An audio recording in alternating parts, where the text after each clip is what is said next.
ये मेले, ये दुकान तुम्हें हर बार मिल जाएंगे, पर इसी प्रज्ञा से भागवत की मीमांसा करते हुए तुम्हारी ही भाषा में तुम्हारे भेजे के भीतर भागवत को घुसा देना, तुम्हारे जीवन को सहज बना देना, ये सब समय संभव नहीं होता। इसलिए मिले हुए इन सप्त दिवसों का जिन लोगों ने प्रयोग किया, उपयोग किया, उनकी बात तो बन गई। पर जो व्यवहार में ही लगे रहे, कौन आया, कौन गया, कहां कौन देखा, कौन खाया, जगह कितनी मिली, कुर्सी गड़ रही थी, भूमि में और बढ़िया अगर रोलर चलवा दिए होते तो कितना अच्छा होता।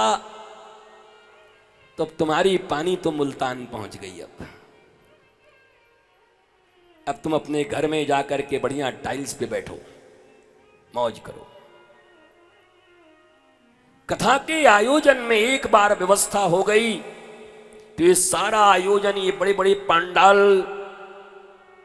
ये टंट, ये टमूरे, ये जो कुछ देख रहे हो, ये जमूरे, ये धतूरे, ये सब इसलिए हैं कि तुम्हारे सोए हुए मस्तिष्क में, जंग लगे मस्तिष्क में जो गृहांध कूपम का अभ्यस्त हो चुका है, कुएं में पड़े हुए मेढक की तरह जिंदगी जो जी रहा है, उसे महासागर की सैर कराने और महासागर का दर्शन कराने कथा रूपी गंगा तुम्हारे पास आया।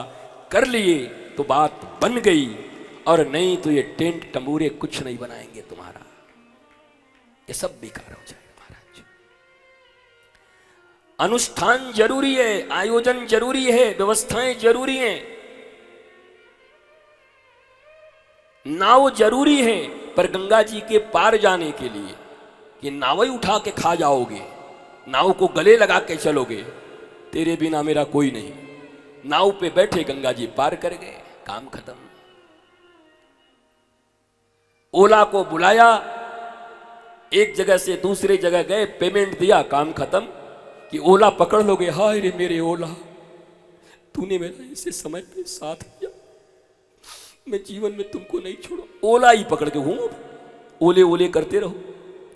साधन नहीं पकड़ते, साध्य को पकड़ते।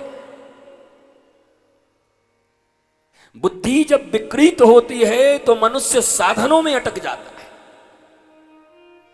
और तुम भी देखो संसाधन में ही अटके हो।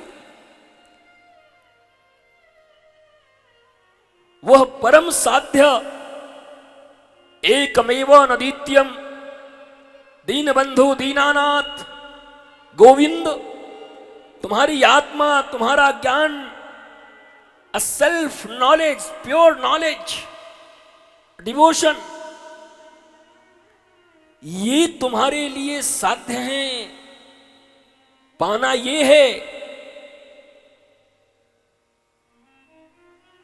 पर तुम टैक्सियों में, रिक्शों में, नावों को पकड़ पकड़ के घूम रहे हो चारों तरफ। अरे जाना कहां था, आए क्यों थे इस पृथ्वी पर? कोई तो यात्रा करने आए थे कि नाव पकड़ के बैठने आए थे, और ये नाव तुम्हारी रहने वाली नहीं है, छूटेगा। आज तक कोई नाव पकड़ के नहीं ले गया इस पृथ्वी से, तुम्हारी भी नैया छूटेगी। मैया नैया छूटेगी, मैया छूटेगी, गैया छूटेगी, दैया छूटेगी, ये बैया छूटेगी, सैया छूटेगा।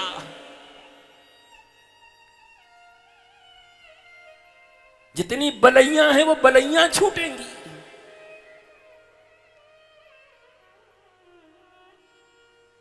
और जिनको छोड़ना है उन पर इतना समय है, और जो सदा तुम्हारे साथ हैं, जो तुम्हें आनंदित रखते हैं, तुम्हारा दिव्य ज्ञान, वो गुरु जो तुम्हें अज्ञानता से मुक्त करके रेगिस्तान के जलती हुई बालू रेत में भी मुस्कुराने की जो कला सिखाते हैं, उनको तो पकड़ नहीं पाते हो, बल्कि जो जलाते हैं तुम्हारे आसपास में, उन्हीं को गले लगाए बैठे हो। अब वो सांप के कोई गले लगा लेता, बताओ महाराज, सांप को नहीं लगा लिए अभी? अभी क्यों नहीं लगा लिए सांप को गले? लगा लेते हैं। और इस सांप ही तो है तुम्हारी जिंदगी में जो तुमको डसा हुआ है, तकलीफ दे रहा है, विष चढ़े हुए हैं तुम्हारे ऊपर। सांप का विष चढ़ता है तो मनुष्य को पता नहीं चलता मीठा है कि तीखा है। नीम भी खवाए दो तो पता नहीं चलता उसको, चीनी भी खवाए दो तो पता नहीं चलता। ये पहचान है कि विष चढ़ चुकी है इसको।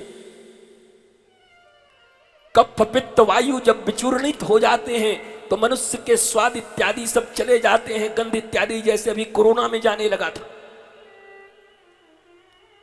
सेंस नहीं रह जाता।